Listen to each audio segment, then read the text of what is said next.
Lumapag na ng bansang Japan ang ating former 3 Division champion na John Riel Casimero. Ang maagang pagpunta ni Alas sa nasabing bansa ay parte ng pagpopromote ng laban nito kontra Saul Sanchez sa ilalim pa rin ng Treasure Boxing promotion. Subalit ayon mismo kay Masayuki Ito ng TBP ay hindi pa nagbibigay ng saktong petsa etong si Sanchez kung anong araw ito lilipad patungong Japan.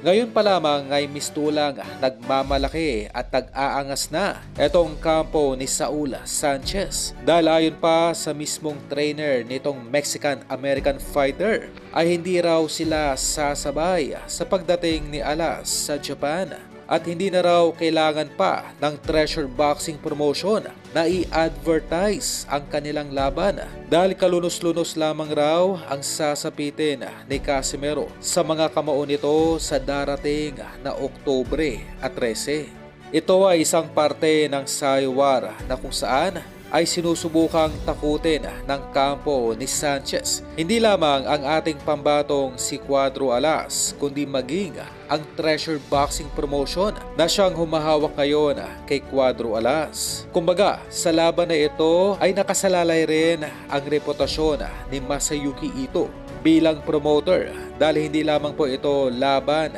ni Casimero kundi ito rin ay laban ng magkabilang promotion dahil itong si Sanchez po ay hawak-hawak ng president ngayon ng Manny Pacquiao promotion na walang iba kundi itong si Gibbons. At maliban sa pagpopromote ng naturang laban ay sadyang maagang pinapunta ni Masayuki Ito si Casimero upang makapag-climatize ito sa mataas na sea level ng bansang Japan dahil sadyang mas manipis po ang hangin sa Japan kumpara dito sa Pilipinas dahil sa mas mataas na elevation or sea level sa naturang bansa.